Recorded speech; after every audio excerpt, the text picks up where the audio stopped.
Most of you will know me, but I'm Ken Davey, former chairman of Huddersfield Town, currently chairman of the Huddersfield Giants, and also life president of Huddersfield Town. And it's a delight to welcome you to the John Smith Stadium. I hope you're in for a great evening. And I want us to welcome Nigel Farage, who's not coming on yet, but let's just give him a round of applause.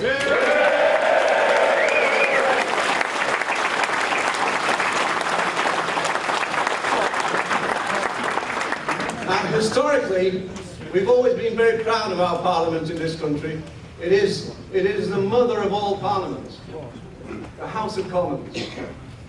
And yet now we have a situation where we've lost, sadly, that pride in the House of Commons. Today's Parliament has lost touch with the people. Today's Parliament has lost touch with the country, and I believe today's Parliament has lost touch with democracy.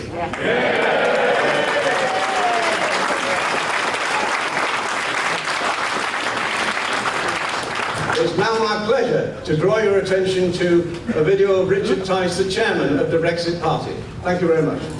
There's a huge amount of scaremongering that's going on from parts of the establishment who are looking for any excuse to stop this or to delay it. The instruction of the people wasn't leave subject to a deal, it was leave. Leave. It wasn't even Brexit, it's actually worse than remaining in the European Union. I want a clean, proper Brexit. All right, let's be very clear. What we need is leadership that is prepared to either negotiate a good deal or walk away.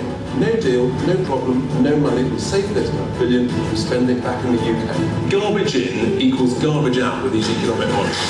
There's a wonderful opportunity as long as we leave the customs union, because that's crucial. We can then have a free port, and free ports generate thousands and thousands of manufacturing jobs. If we have no deal, we're not going to pay $39 billion unless our negotiators are incredibly weak, and that actually really concentrates the minds of the European Union, because if they haven't got $39 billion of our money, they are bust. Oh, come on, let's be clear. We all know in business that no deal is better than a bad deal. Of course it's true, every business person knows that, and this is the worst deal ever in history, to pay £39 billion for nothing guaranteed in return. Please welcome to the stage, Richard Tice.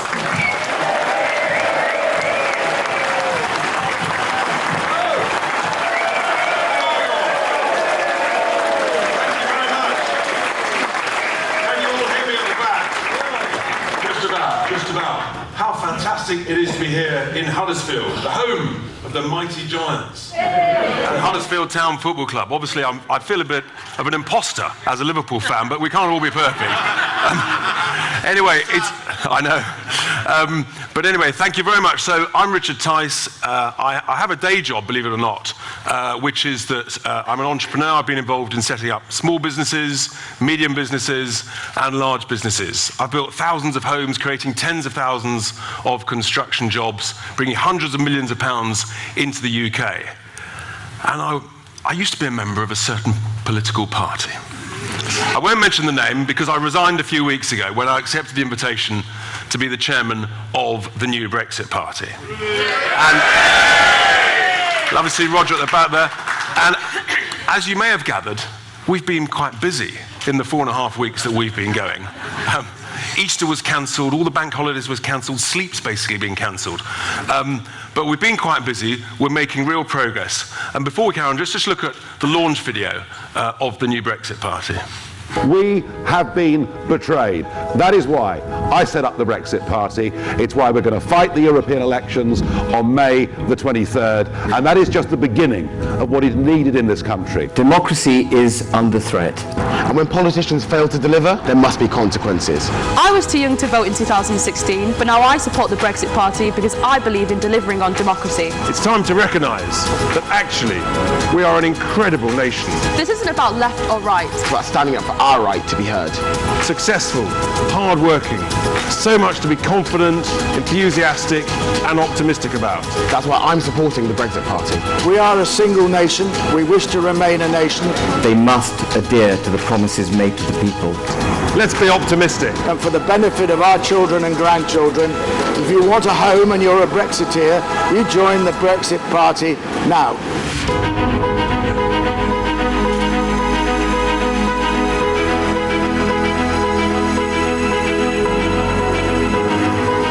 We can do so much better than currently we're getting from our members of parliament.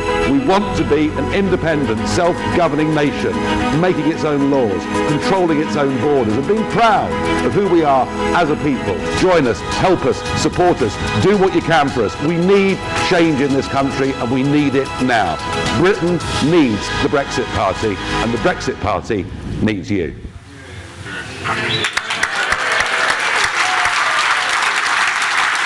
He's on fantastic form, as you'll hear later. Now, a bit of audience participation. How many of you, hands up, are already registered supporters of the Brexit Party? Wonderful. There's a few naughty, cheeky chappies who've not yet joined. Go home this evening, pay your 25 quid, join up. It's absolutely vital for the democracy of our country. Because, ladies and gentlemen, the truth is, we've been humiliated as a nation by a Prime Minister who's written not one, but two begging letters to bungling bureaucrats in Brussels and overseas leaders asking how we should conduct ourselves as a nation. It's an absolute outrage. It's disgusting, it's disgraceful, and it's got to stop. Incompetent leadership, incapable negotiators, and MPs trying to do dodgy, dirty, backroom deals to basically mean that we would leave only in name only. MPs who are willing to sell our country down the river, putting us into a straitjacket and giving the keys to those people in Brussels. A civil service that have shown themselves to be simply not up to the job. That's why we launched the Brexit Party, because, ladies and gentlemen, it's time to take on the establishment. It's time to take on the vested interests, the lobbying groups like the CBI. It's time to take on the civil service and reform it. Because all of us know that actually what is needed to govern our great country is competent, capable people with common sense politics that works for the people. It's not that difficult. We've got some fantastic candidates for the Yorkshire and the Humber region who we'll hear from shortly. But I say to you, tell your family. Interesting. Interesting. Tell your family, tell your friends of friends. We need this to go viral. Never before has it been so important to vote in a European election, because we need to send a very clear message back to Westminster. Yes. We meant it the first time. Leave means... Leave. I didn't hear you. Leave means... Leave. Thank you very much. Excellent. We need to send that message because we... What? Yeah, they're on holiday. We're working away. But that's good news, because we're going to win. And with your help, we'll win big. Because we know that with competent, confident leadership, those of us who believe in Britain know how much better we can run this country. And so, over to the first of our speakers is someone who was an international businessman. He was then Director General of the British Chambers of Commerce. He resigned just before the referendum because he knew that his views to leave were at odds with the establishment. Before we welcome John Longworth to the stage, let's just see him in action on the video. The problem is, of course, that trust in the politicians is completely broken down because they have lied so many times. I mean, our own Prime Minister has said over 120 times in Parliament, on the record, we would leave on the 29th of March. Look what has happened here. You use the 39 billion to be able to cut taxes, to be able to invest in infrastructure. You remove tariffs selectively on things that we do not produce ourselves to reduce the cost of living and give people more space. There may be a problem in terms of parliamentary numbers, but the British people voted for Brexit, and the Conservative Party will suffer very badly for letting the British people down and actually breaking their own commitments in the manifesto. Please welcome to the stage, John Longworth.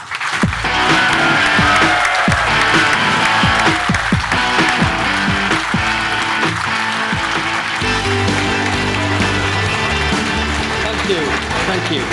Can you hear me okay? Can you hear me? Excellent. It's about democracy and the way the country is run, isn't it? Yes. It's not just about Brexit, how important Brexit is, it's about democracy now. When I resigned from the British Chambers in March 2016 to fight to leave the EU, I wrote an article called The Peasants' Revolt, comparing us to the peasants in the medieval times. And I said, beware, because the establishment are vicious in pursuit of their own vested interests. And so it's proved to be. We did not win that referendum by 6 votes. We won it by 1.4 million. If it had been a general election, it would have been a landslide. 2/3 of constituencies in the UK voted to leave, 3/4 in England and Wales, and yet they've ignored it. Let's have a look at what the parties have done. First of all, there's the Liberal Anti-Democratic Party. They have tried their very best to undermine and reverse the result of that referendum. And then we've got the 2 major parties. In their manifestos, they said we'd leave the customs union and the single market. They voted for Article 50. They implemented in UK law that we would leave in 2019. And they've ignored it. The Labour Party, we now know, are the party for the few, not the many. And we know that because if they were not, they would not want a customs union. A customs union that puts taxes on things you buy every week. The things that we buy, like children's clothes, footwear, TVs, and all of our food cost us more because of that customs union. To keep rich French farmers and rich German manufacturers in the style to which they become accustomed. And then we've got the Tory party, the epitome of the establishment. They just want a bigger slice of the power cake of the European Union. An ever-diminishing cake, but they want a bigger slice. So here we are, the Brexit party. With your help, not only can we change politics forever, but we can also make us all better off.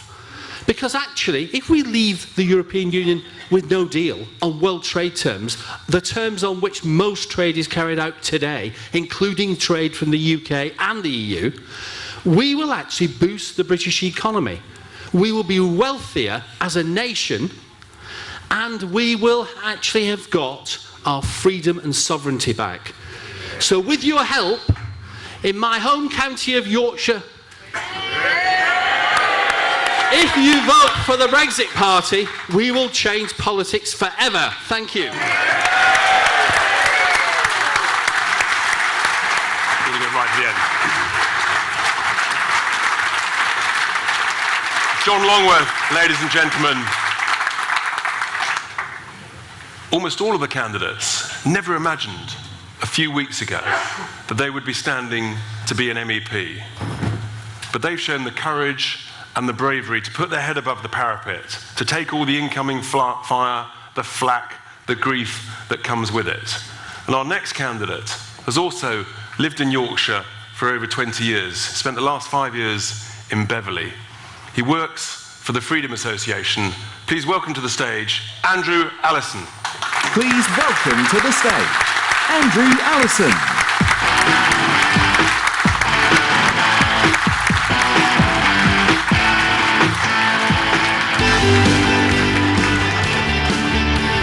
Well, thank you very much, everyone. It's really great to be here. Now, this morning we had a fantastic walk around in Pontefract with Nigel. We parked our tanks on Yvette Cooper's lawn.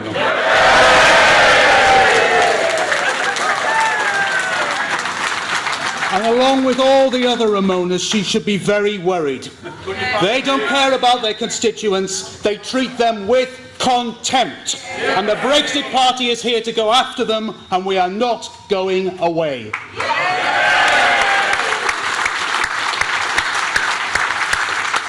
Now, during the referendum campaign, it was in March 2016 to be precise, the Education Secretary at the time was someone who you may have heard of before, Nicky Morgan. No, come on, better than that. Thank you. And she said that all those who were considering voting leave in the referendum should think about their children and their grandchildren's future. Now, exactly, we were. But I was fuming at the time because what she was really saying is that those thinking of voting leave don't give a damn about their kids and their grandkids. It was the lowest blow that you could possibly make. At the time, my wife was pregnant, and our son was born actually on the 19th of June 2016, 4 days before the referendum. I didn't get any sleep for a variety of reasons. But one of the main reasons that I was campaigning to leave the European Union was because of his future. I want him to be a citizen of a sovereign country outside the clutches of the European Union and the anti-democratic protection racket that is the European Union. So on the wee small hours of the 24th of June, my then 5-day-old boy was in my arms when David Dimbleby called it for leave. Now I imagine most of you maybe were popping champagne corks and jumping up and down, hugging each other. Yeah, no, I just got him to sleep. There was no way was I going to do that. Not at all. But that's one of the reasons why I'm standing here today. The political class in this country do not give a damn about democracy. They're trying to shut it down.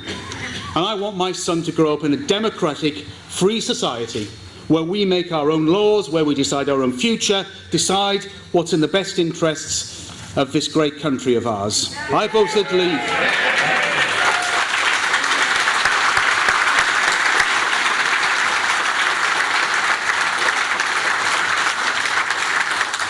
And you voted leave because you want the best possible future for your children and grandchildren. That's the reason why.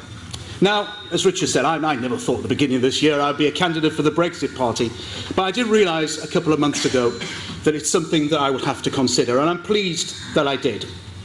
What we are witnessing here is the biggest stitch-up in British political history. Now, will Labour deliver Brexit? No! Will the Tories? No! No, they want us to remain in a customs union, trapped in this Brexit in name only, half in, half out hell. It's the only way to describe it. In many ways, it's worse than remaining an EU member. And the EU, well, Guy Verhofstadt, to be precise, actually better than that, come on. He wants us to be a colony of the EU. Can you believe it? A colony of the EU. Well, I have news for them. The British people never surrender. Never, never.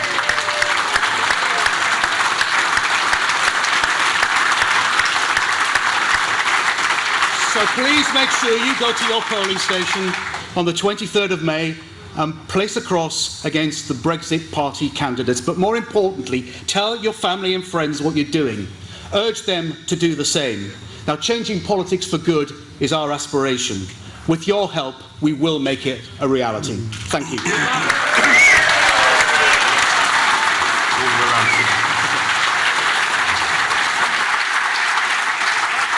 Andrew Allison, another great candidate. The quality of candidates that applied to help us is truly outstanding. I genuinely believe that the candidates standing for the Brexit Party are the highest quality candidates that have ever stood for election in any political campaign, any election in a generation. Because great, successful people have said, enough is enough. This country deserves to be so much better led. Our next speaker needs little introduction, but she is a true inspiration to us all. Now, she's actually standing for the South West, but she's careering around the country. It is Aran. Now,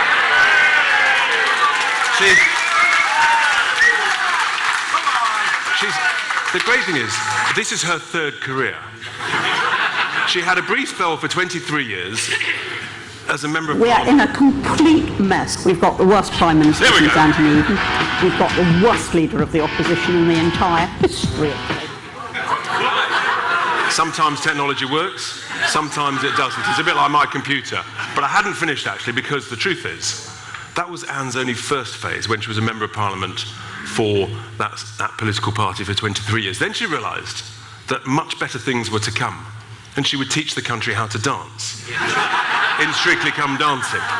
Not content with that, a little bit of celebrity Big Brother, but now, the biggest battle, the greatest phase of her career, now that she has joined the Brexit Party. Before we welcome Anne to the stage, let's just see her on the video. We are in a complete mess. We've got the worst Prime Minister since Anthony Eden. We've got the worst leader of the opposition in the entire history of the Labour Party. And we've got the worst Parliament since Oliver Cromwell. And with that combination, we are actually engaged in the most important international negotiations for 50 years. No, let me finish this sentence, Adam, then over to you. There's a growing disengagement between the people and Parliament. And what I want is an overwhelming Brexit victory on May the 23rd. That's what I want. Please welcome to the stage, Widdecombe.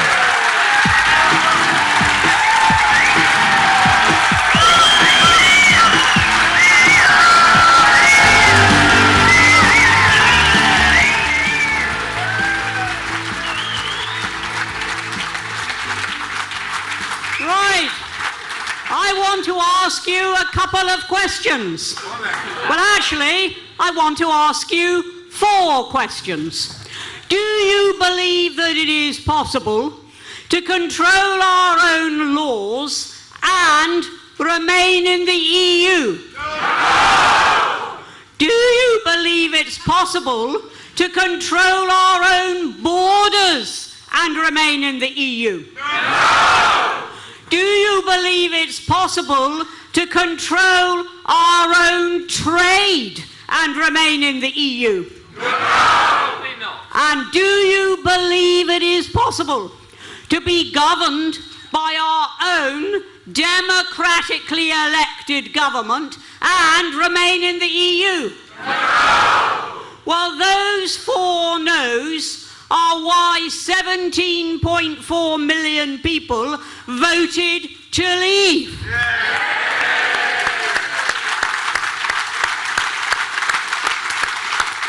And when those snooty, patronising people in Hampstead and Islington and places like that, or even Yvette Cooper, when they say, oh, poor dears, they didn't know what they were voting for, we knew exactly what we were voting for.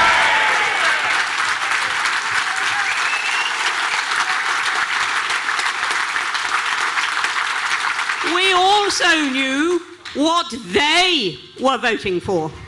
They were voting to keep Britain unable to determine her own laws, control her own borders, set up her own trade deals, and be governed by her own democratically elected government. That's what they were voting for, and we never want to let them forget that. They were voting that Britain should never be independent. Now, this gentleman, Mr. Verhofstadt, he says that we have become a colony. Well, I would just like to remind him, if he's ever studied any history at all, I would just like to remind him that colonies have this little habit. They rebel. And they assert their own independence. And if he doubts that, perhaps he should try asking America.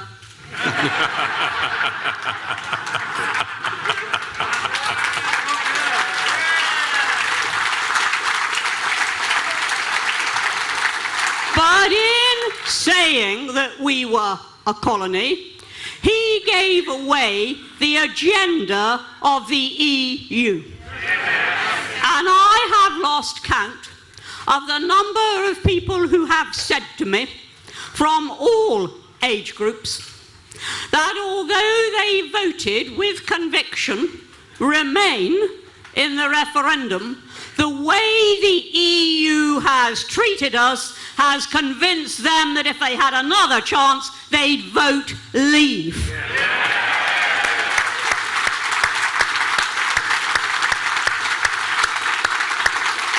And our message to Westminster is really terribly simple.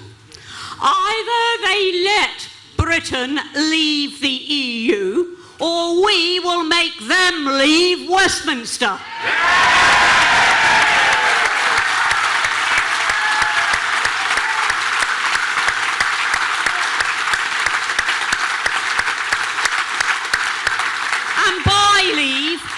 do actually mean leave. We don't mean stay in a customs union. We don't mean stay aligned to the single market. We don't mean taking their direction on what and how we do our trade deals. No. What we mean by leave is a clean break with the EU.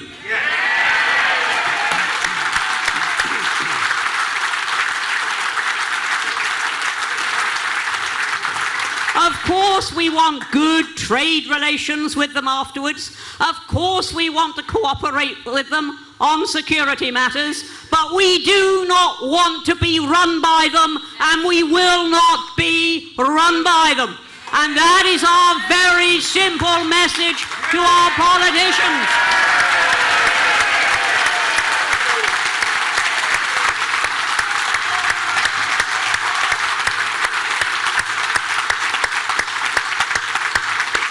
Now, one of the things I most enjoyed about the local elections was the expression on Jeremy Corbyn's face. They had been boasting that they were going to win about 400 seats, and they lost 82.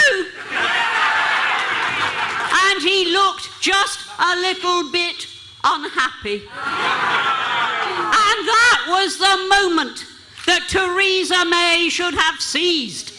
And she should have said, come on, Jeremy, we've had the message from the people, we have got to leave. Instead of which, what did she say? Oh, Jeremy, would you like a customs union? Certainly, Jeremy. Oh, Jeremy, do you want to stay aligned to the single market? Oh, certainly, Jeremy. Oh, Jeremy, do you want to keep us under their laws? Just tell me which laws, Jeremy, and I'll make sure it happens. And unfortunately, that is also the way that she has approached negotiations with the EU. And we have been deceived. Do you remember Theresa May coming back from the EU with her deal and assuring us time after time after time that that deal would not lock us into a customs union forever? But she went beyond that. She produced some very highly edited legal advice which seemed to uphold that view. And then Parliament actually demanded that the full advice was published. And what did it say? The government's own legal advisor said in terms it could keep us tied into the custom union forever. And that was the moment when I knew that at some point I was going to have to leave the Conservative Party because we were lied to.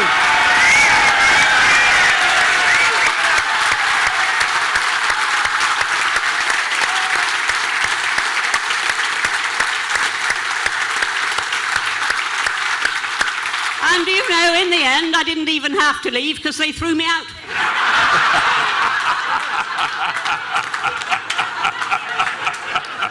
But they didn't refund my subscription. So, our message is very, very simple in these European elections. There is only one way to send that final warning shot to Westminster. Only one way to do it, and that is for a huge, overwhelming Brexit Party victory in these elections. Go for it.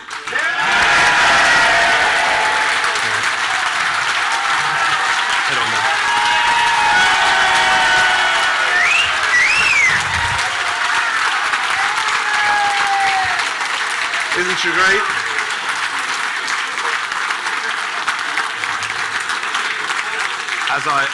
As I said, ladies and gentlemen, just warming up, isn't she? An inspiration to us all.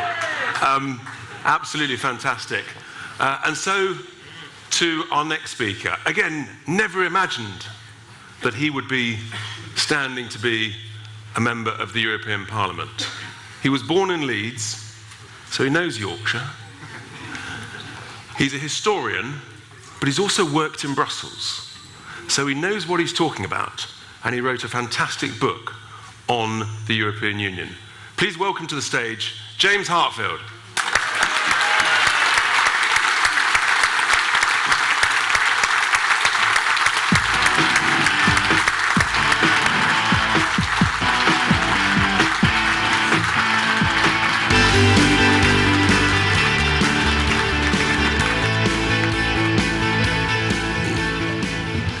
What a brilliant thing.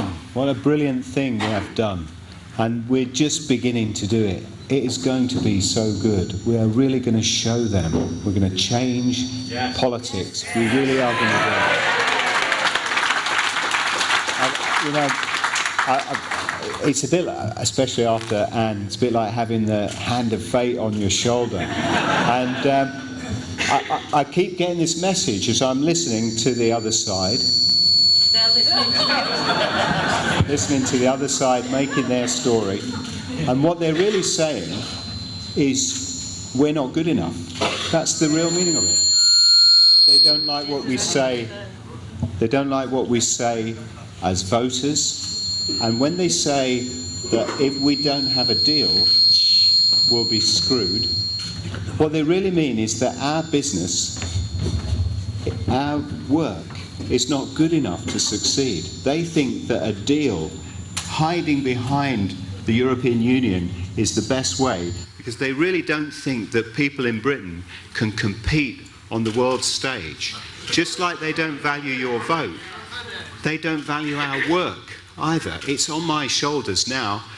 My grandfather, John Patterson, worked here at Imperial Chemicals Industries for 30 years, making dyes. He was an electrician in the shop. He would have looked at this in amazement, because he knew a simple thing, which surely everybody knows, is that it's not the deal. It's not the deal between the Prime Minister and the General Secretary of the European Union. It's the whole question is, have you made something worthwhile? Have you made something good that somebody else wants to buy? Have you? That's the truth of it. I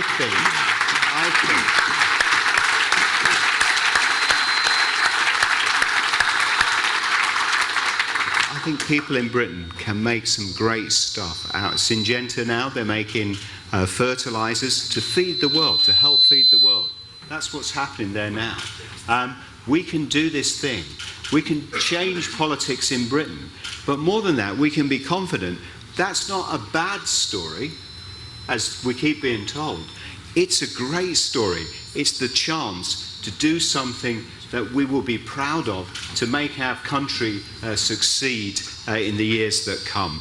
This isn't something to be afraid of. It's something to be excited by. It's the beginning of a new story.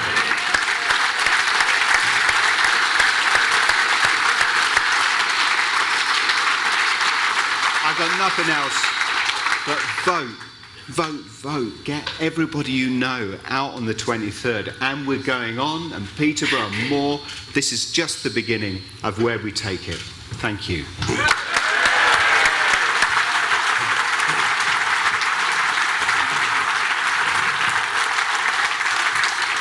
Well done, James. Richard, where's the BBC? Where's the BBC? Actually, you know, it's a very good question. It's good news.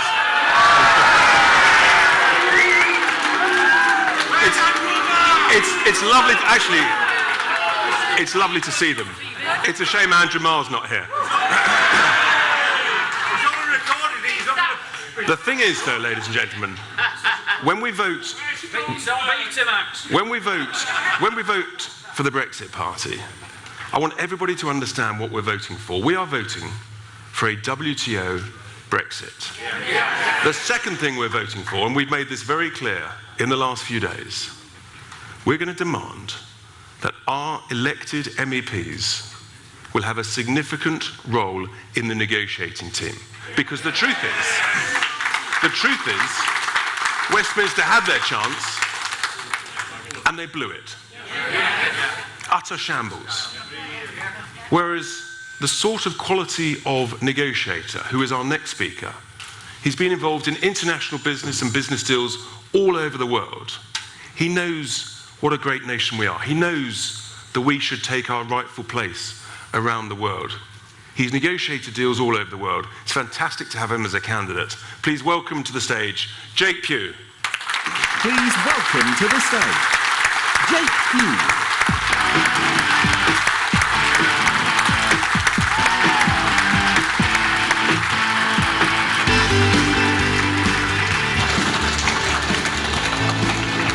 Hello. It's more like it. So, although Richard said I'm not a professional politician, that doesn't mean I don't have secrets. So because I'm amongst friends, I'm going to tell you a secret, but only if you promise to keep it.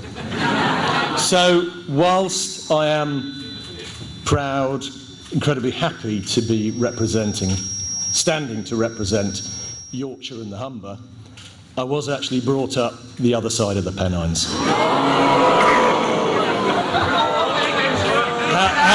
How to get an audience against you. Thank you. So, as we've heard before, people often say that Westminster is the mother of parliaments, but in fact, we haven't been a democracy for that long. Because it was only in 1928 that all women were given the right to vote. So, for many people in here, it was either your mother or your grandmother who was the first woman in your family who had the right to vote. Universal suffrage took centuries to win, but it was only a few short decades before the politicians started transferring those powers, democratic rights, from Westminster to Brussels. And they were transferred to people who we neither elect nor can remove. And then in 2016, we were finally asked. We were asked, are you happy with the relationship with the EU? Or do you want it to change? And all the senior politicians of the day told us two things. Cameron, Osborne, Clegg, wait for it, Blair, no, wait for it, Lord Adonis. You've watched the video. Anyway, they told us two things. It was the biggest decision we'd made in generations, and the second thing was that they would respect the vote, no second referendums, no renegotiations. Right? And we all listened. We listened to our lords and masters. We know that because it was the biggest political exercise in British political history. More people turned out to vote than anybody else, than ever had happened before. And then we're told, but you didn't quite listen, you didn't really understand, and you didn't really know what you were voting for. Well, if we didn't know what we were voting for then, we certainly do now.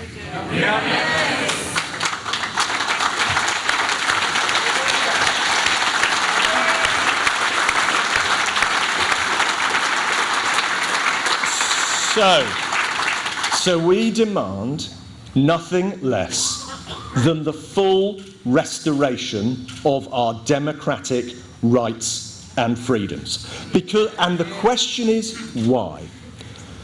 Because it is only through democracy that the powerful are held to account.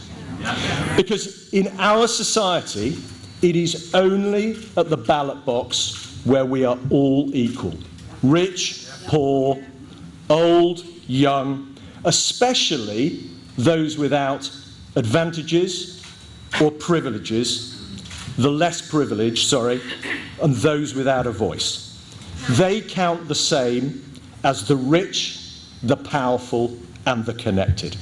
That is the essence of our British democracy. It's the essence of your British democracy.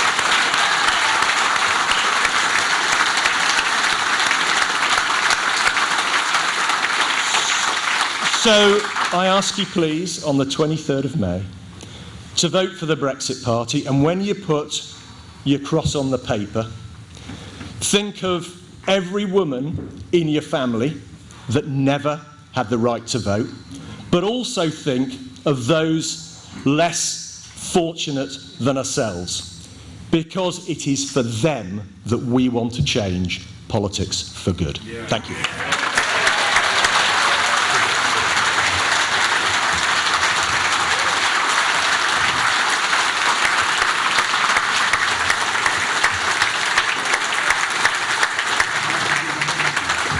Thank you, Jake.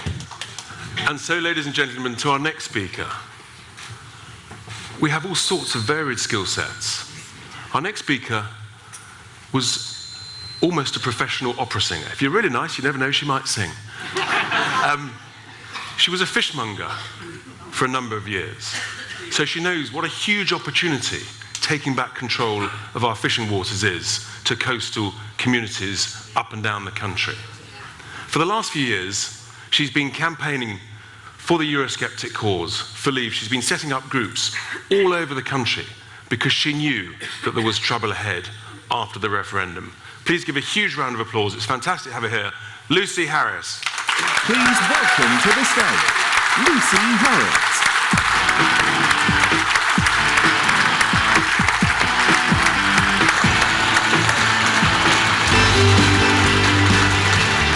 Hi everyone, wow, there's so many of you here.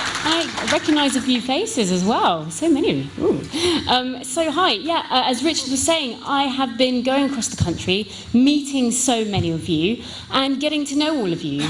And what's been really apparent to me is that the day after the referendum, when we voted and we woke up and we saw all those votes coming through, how did we feel? We felt absolutely amazing. I know I did. I felt fantastic. But where's it gone? Where's it gone? We have to keep that alive, which is why I've set up so many social groups across the UK. It's so that we can talk over a beer, it's so that we can chat and make sure that it stays alive, and that's what I wanted to see. But that's not the only reason I've been doing what I've been doing for the past 3 years. I have been absolutely disgusted by the way people have been described in the media as stupid and racist. Good people. They are good people. We are good people. The way we are talked about is unacceptable. It says that they don't have the patience to listen to us. It says that they're quick to judge us malevolently. And we should not accept that. But I do see a little bit of hope. Throughout all the communities I've been to, I've met so many wonderful characters, amazing people who were open enough to let me into their communities, tell me their histories, their traditions, their stories. And I've been absolutely amazed at their ability to keep going and keep that feeling alive, what Brexit means to us. And what does Brexit mean to you? To me, it means freedom. To me, it means opportunity. And for me, it means excitement. Yes. So, this is not about left or right. This is about right or wrong. Yes. And what is wrong is telling ordinary people that they're stupid, racist, or thick, and that they don't matter. Yeah. What is wrong is ignoring them. But above all, what is wrong is denying the most colossal democratic mandate this country has ever seen.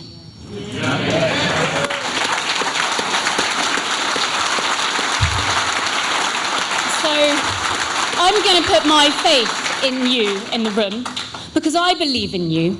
They might not believe in you down in Westminster, but I believe in you. I believe you can make a difference. I believe you can go out there and change the world. Every single one of you in this room. So get out there put the tick in the box, and let's bring this home. Thank you.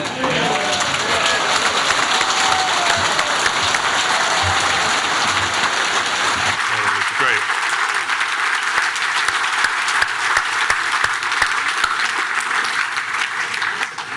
Lucy quite rightly talks about opportunity, because we all know that Brexit is a huge opportunity. It's an opportunity to be embraced with ambition, with enthusiasm, with hope, with renewal opportunities in the regions, with confidence and with belief. And our penultimate speaker has done business all over the world, so he knows the opportunities that are out there. And he has that confidence. And it's fantastic. He never never expected to be standing for a political position as a member of the European Parliament. But like the others, he said, enough is enough. I've got to do something about this. Please welcome to the stage, Christopher Barker. Please welcome to the stage, Christopher Barker.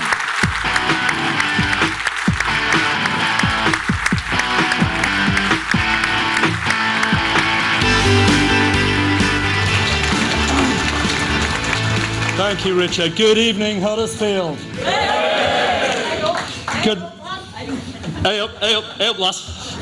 I'm Christopher Barker. I'm an innovator, I'm a businessman, and I haven't been active in politics before, so let me just share with you what just brought me into it. You see, excuse me, just the other side of Bradford from here, I was brought up believing in a fair and tolerant society where my vote's worth no more than yours, where those who represent us are no mightier, no more glorious than you or me, right? And where the laws that govern us are only written by those we've elected. And that those people will do what they promise, and that we're free to fire them at the ballot box. But in recent years, that's not exactly how our precious democracy's been run, is it? You know, 58% of us in Yorkshire and the Humber voted to leave the European Union, and 3 years later we still haven't left. And Barry Shearman, right, our MP, he opposed Brexit, but then he voted in Parliament in February 2017 to give the EU notice that we were leaving, just in time to make us think he was on the side of the good folk of Huddersfield so he could get re-elected. And then he voted that EU law should override our own UK law even after we'd left the Union. He voted to keep us in the European single market, the very system of trading regulations we'd expressly been told we were leaving. He voted then against us leaving the EU at all. In March just now, he voted that we mustn't leave the EU without first agreeing to a withdrawal deal. I can tell you, Richard can tell you, any competent negotiator will tell you that if you tell the other side we won't walk away from the table without making a deal, you're telling the other side, name your price for us to get out of here. And guess what Monsieur Barnier's just done? And now, just last month, he voted for a permanent, comprehensive customs union. In other words, a new treaty permanently preventing us from making our own trade deals except on the European Union's terms. What kind of a free country is that? Is that what you voted for when you said, leave the European Union? And did you know that both the recent Labour MEPs in Yorkshire and the Humber campaigned against Brexit, and all 6 Labour candidates in this European election in Labour and the Humber, in Yorkshire and the Humber, are actively campaigning against Brexit, all 6 of them.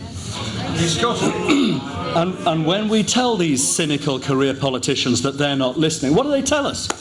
They arrogantly declare that if we really meant what we said when we answered the question they promised to implement, we must be populist. Well, we say to them, when you stopped respecting the popular will, you just lost the right to represent us. So we're coming to the ballot box, and you lot, you're on your way out.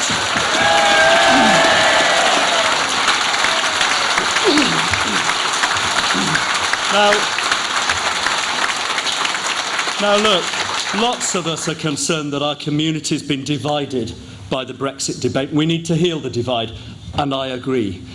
But let's not be fooled. This deal that Monsieur Barnier has handed down to our government, this can't heal our divide because it fails to address our true problem, our underlying problem, and that is that our elected representatives are not listening to the people who elected them. It's that they won't respect you.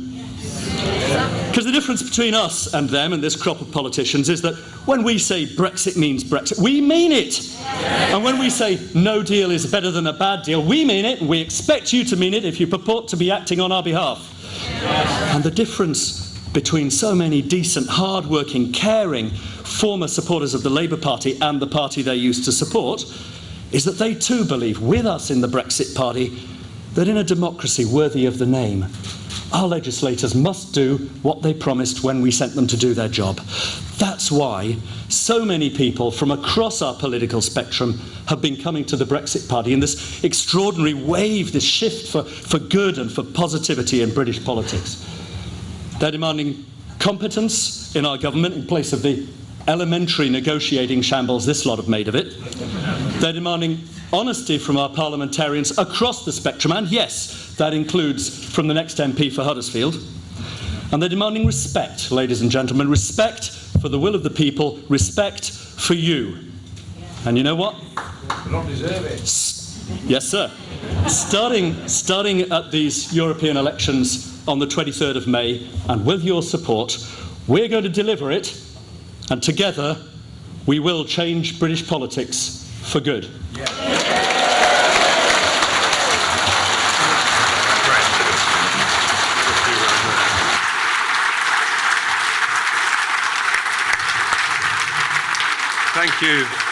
Thank you, Christopher. And so to our final speaker, gentlemen, who needs little introduction. Well, let me tell you though, as you heard earlier, Anne's just been warming up. I've had our next speaker, believe it or not, in training. Yes, because he knows this is the biggest battle yet. He's been fighting for the Eurosceptic cause for over 25 years. You talk about courage, the courage that he has shown in the face of vitriol, abuse, threats to his own personal health and well-being, threats to his family, his children. It's unbelievable. But he's stuck with it. He's without question been the most influential person on British politics since the Second World War. Before we welcome Nigel to the stage, let's just remind ourselves of him in action on the video. We have a parliament that is now completely out of touch with our country. I think politics is broken. Our task and our mission is to change politics for good.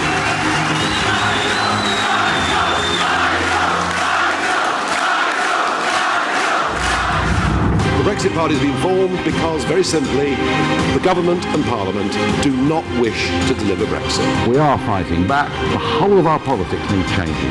The two-party system doesn't work anymore.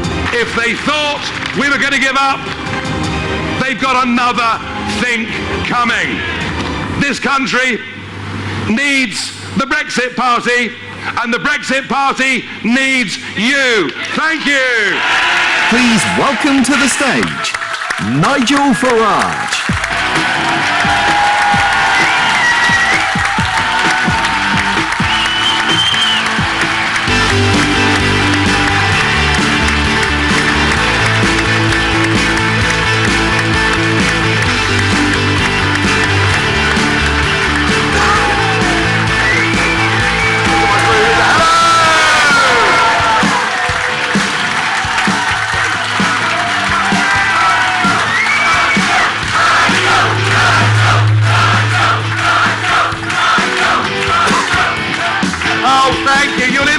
Me, make me go all shy. Hello, Huddersfield!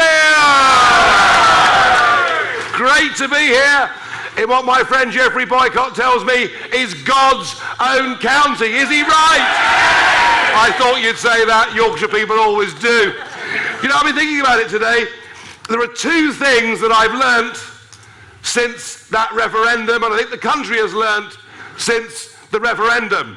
The first is how simply awful the unelected bureaucrats in Brussels are. The arrogance, the bullying, One thinks of Mr. Tusk demeaning our Prime Minister. I think of Michel Barnier. Although, to be fair, he's a damn sight better negotiator than our mob, isn't he? I think of Mr. Juncker. Although he's pretty harmless after lunch, I can tell you.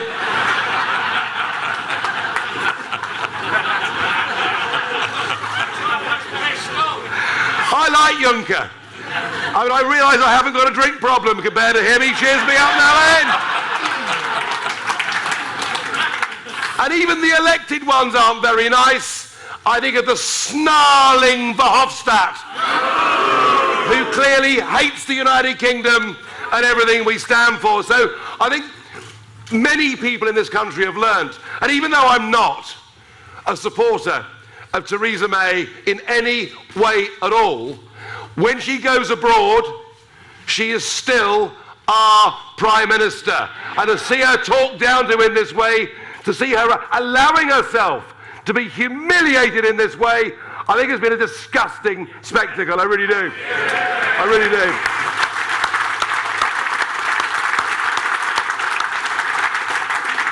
The other thing I've learnt since the referendum is that even me, after all these years engaged in politics, how naive I've been. Because I've got to tell you, when we voted to leave on the 23rd of June 2016, and when we voted the next year in a general election for a Labour and Conservative Party who both promised us, remember, they'd respect the will of the people, and then what I saw, 498 MPs vote for Article 50, which said, and was passed into British law, we will leave the European Union at 11 p.m.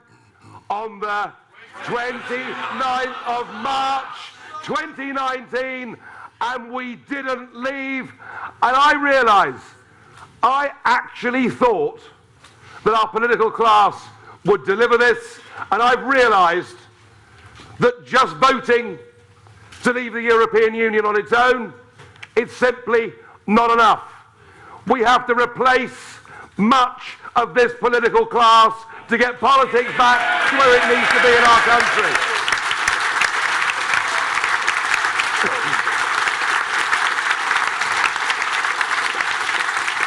And so much of this story is about the Conservative Party, how split they are, how, frankly, duplicitous and dishonest this Prime Minister has been. But the missing part of this national debate is what has been happening with the Labour Party. Remember that Jeremy Corbyn said at the election they would respect the referendum result. And ever since that day, he's been playing this game of constructive ambiguity, which means he's been sitting on the fence. And to some extent, until now, he's actually been getting away with it. He's been appealing to Remainers in London and Leavers in this part of the world. And the untold part of this story is that here in the north of England, nearly every single one of these traditional Labour seats voted Leave, and you did so, in many cases, by the biggest margins in the whole of this country.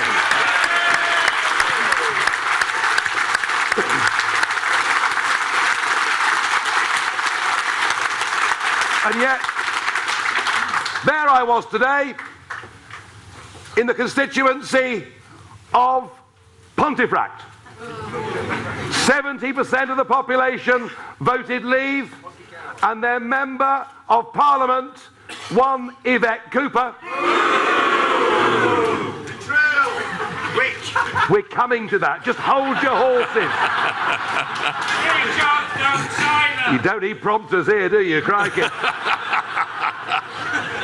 And Yvette Cooper stood up at that election in 2017 and boasted that she'd voted for Article 50 and she'd make sure we got the right kind of Brexit.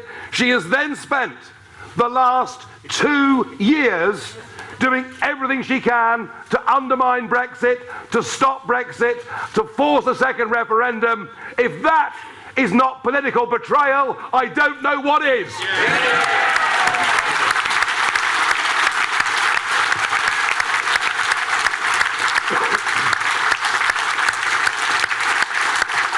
But it's even worse than that, because you now have the Deputy Leader of the Labour Party, Tom Watson, the Shadow. Oh, he's quite popular compared to Yvette Cooper, isn't he? Let me just try a word on you, a name on you. How about Anna Soubry?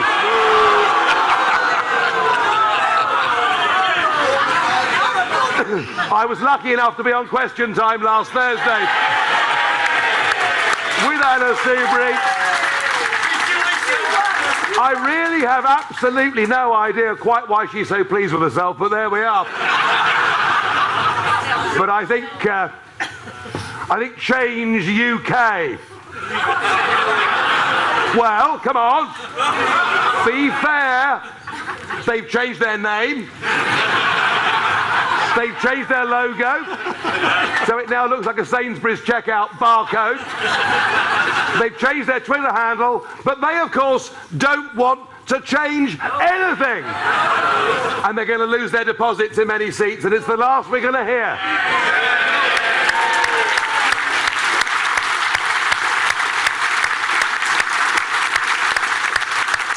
I'm afraid for Chucker and his chums, the party is over. But back to my theme. So Sir Keir Starmer, the Shadow Brexit Secretary, along with the Deputy Leader Tom Watson, I've got better than that coming, don't you worry about that. This is supposed to be, Mr. Chairman, a serious political meeting, but the element of music hall does tend to creep in. And hey, I tell you what, even though this is a serious subject, let's have some fun doing it as well, shall we? Why not? But they are both now pushing for what they call a confirmatory referendum. Now that all sounds nice and fluffy and kind and good, doesn't it? No. It's merely confirmatory, but what would the choice be in that confirmatory referendum? Well, I tell you what it would be. It would be the current existing European treaties or a new European treaty that would leave us bound permanently to a customs union and single market rules. The Labour Party, large sections of it, now want to force upon this country a referendum that would not even include an option to leave the European Union, and I think that is a complete and total and utter disgrace, and it's up to you folk here in the north, in constituencies which in many cases have been represented by the Labour Party since the end of World War I. They have taken you here for granted. They think you have nobody else to vote for. Well, next Thursday, you've got the Brexit Party to vote for, and I hope you'll do it.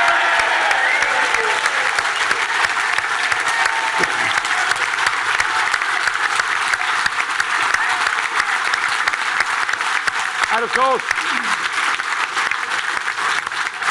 in these European elections here in Yorkshire, topping the Labour list is a man called Richard Corbett, who was, of course, Herman Van Rompuy's bag carrier for a couple of years. One or two of you may have seen my little exchanges with Herman Van Rompuy a few years ago. I've spent 20 years trying to get rid of my job as an MEP, 20 years being the turkey that always voted for Christmas. But the one good thing about these European elections is I can go back to the Parliament and give my speeches again in my usual constructive and helpful way.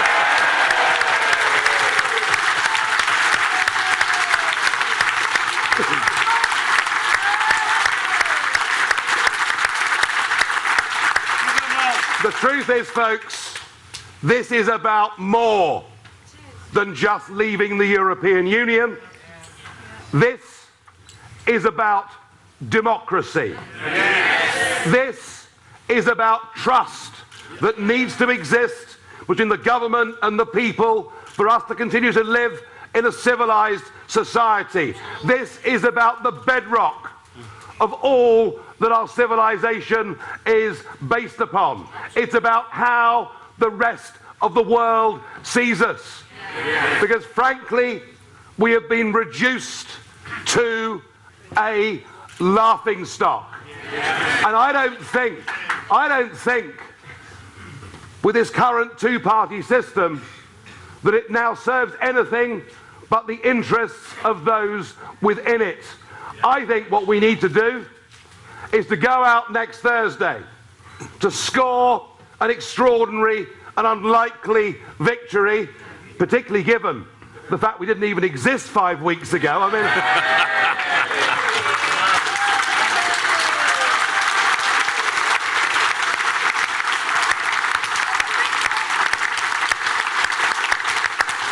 but that of itself is simply not enough. We have to go on from there.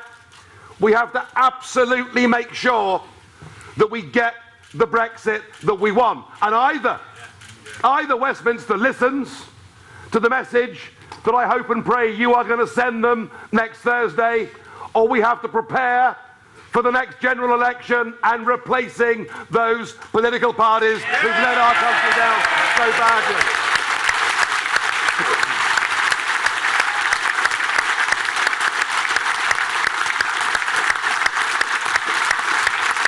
And we have to be more upbeat, more optimistic about who we are as a nation. Let's not be afraid of our flag. Let's not be afraid of our identity. Let's be proud to be British and be patriotic. Let's do that.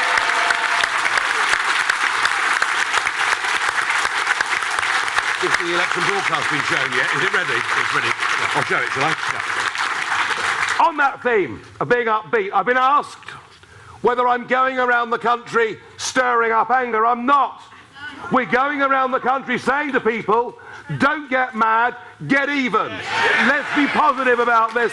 And to that end, I'm going to show you tonight a sneak preview of our party election broadcast that will go out on television later this week. And I hope you agree with me that it's a positive, upbeat message. Let's roll.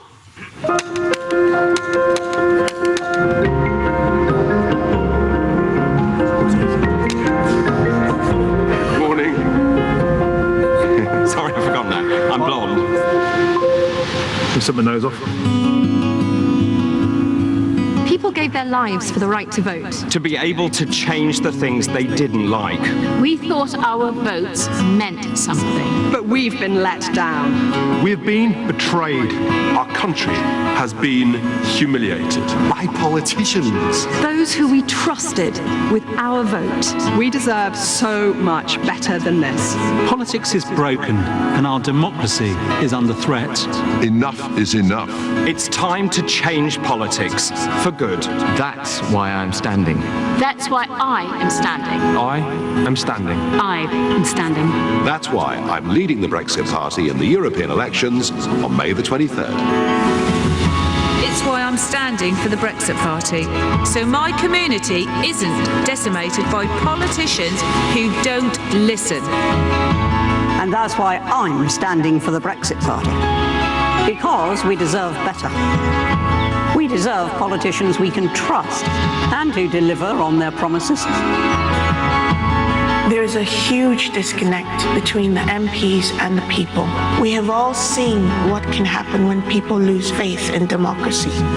MPs can no longer be trusted to represent the will of the people. They say we didn't know what we voted for. That we're stupid. That we're racist. But we're none of those things. We are ordinary people. Business people. We are brothers. Sisters. Fighters. We are doctors. Entrepreneurs. We are the 17.4 million people who voted to leave. And we deserve to be heard. We believe that without democracy, we have nothing. We all deserve to be heard, and in June 2016, 17.4 million of us voted to leave the European Union. And here we are, 3 years on, and nothing has been delivered. Our vote has been betrayed. This is about more than Brexit. It's about democracy, our country, how the rest of the world sees us. Our politics is broken, and it's time we did something about it. The Brexit Party is about change. You can do something with your vote. Vote for the Brexit Party and change politics for good. Vote for the Brexit Party on May the 23rd, and let's change politics for good.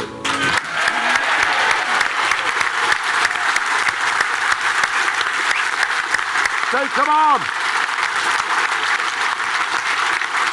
We can do so much better, can't we? Yes. We can stand up for the democratic principles that make us a great country, can't we? Yes. We can score a great victory against the establishment next Thursday in those European elections. Yes.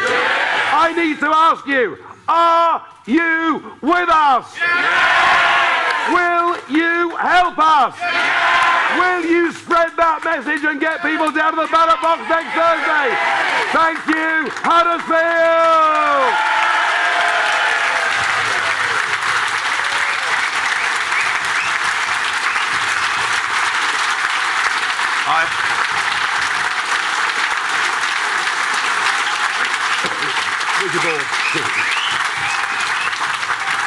I wasn't wrong, was I?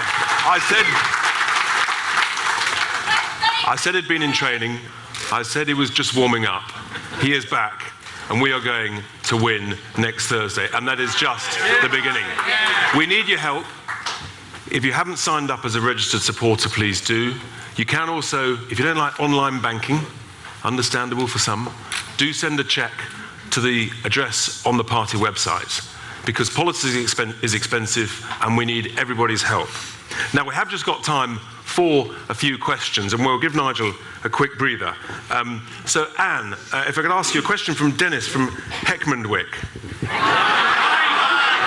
I've got that one, haven't I? All right.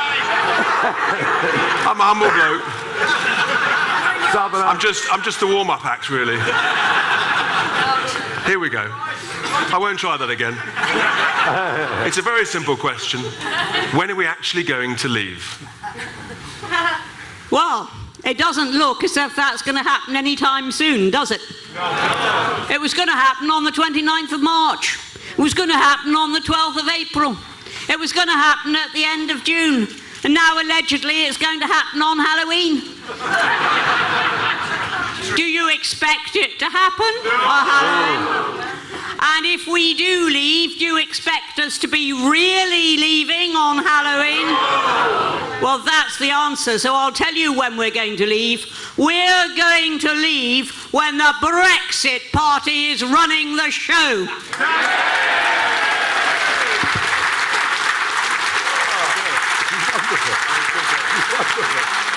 I feel like an emperor. The great thing about Anne is you're never left in any doubt as to where she stands. Now, I've learnt my lesson. The next question's from Sarah. For John, actually. John, the CBI are anti-Brexit. What is your message to them about Brexit and the Brexit Party? Well, I'll let you into a little secret. I was actually chairman of a major committee in the CBI for a long time. I was actually their economic spokesperson, believe it or not, when I was doing international business. And I know their secrets. I know where they keep their skeletons in the cupboards. I sat in front of a parliamentary committee in 2016, and the chairman of that committee asked the head of the CBI, Carolyn Fairbairn, I think she deserves a bit of a boo, don't you? Carolyn Fairbairn. He asked her 5 times how many actual voting, policy-making members the CBI have. And you know, she refused to answer 5 times. And I'll tell you why. I'll tell you why she refused to answer. Because while they claim they have 190,000 businesses represented, they actually only have 1,500 who make the decisions. And the decision-making panel is only 50 multinationals. they don't represent business in the UK. If you put together all of the business groups combined, they only represent 1 in 5 businesses. And I know the organisations like the British Chambers, even those organisations and the Federation of Small Businesses, half of those members wanted to leave. They haven't done any surveys since the referendum because they daren't. Because they daren't tell the population that business wants to leave the European Union. Because it's no good for business. The European Union is a rotten organisation, it's protectionist, and it doesn't allow business to prosper. And we in Britain can trade the world, and we can hold our own, and everybody can be better off as a consequence.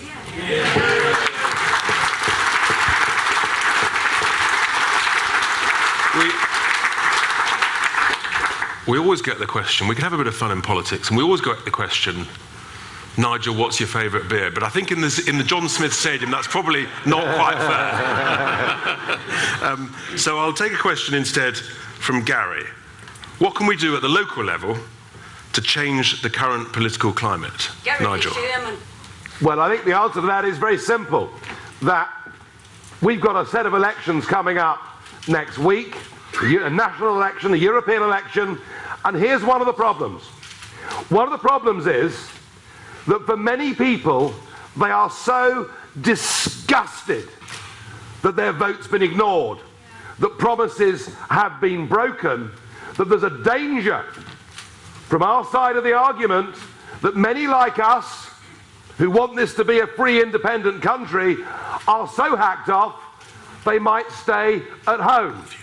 So on a local level, the answer is, what you can do is you can get out there, you can take some posters with you this evening, we can send you some leaflets, and get out in your street, in your town, in your village, in your wherever you live, your local pub, if that's where you spend your time. I'm too busy for that at the moment.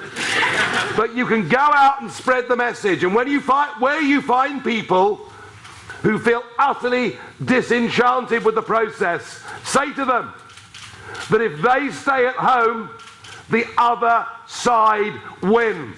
We have got to get a sense of optimism, a sense of opportunity, a sense that in many ways, the way we've been treated now makes us even more determined than we were 3 years ago to get back control of our democracy, our nation, and our children's future.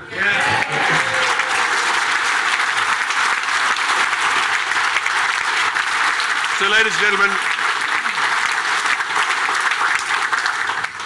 before we go, let's send a very loud, noisy message down to Westminster. Let's have all your placards in the air, everyone on their feet. What do we want? Brexit! When do we want it? Now! What do we want? Brexit! When do we want it? Now! What do we want? Brexit! When do we want it? Now! Thank you very much indeed, ladies and gentlemen. Have a very safe trip home.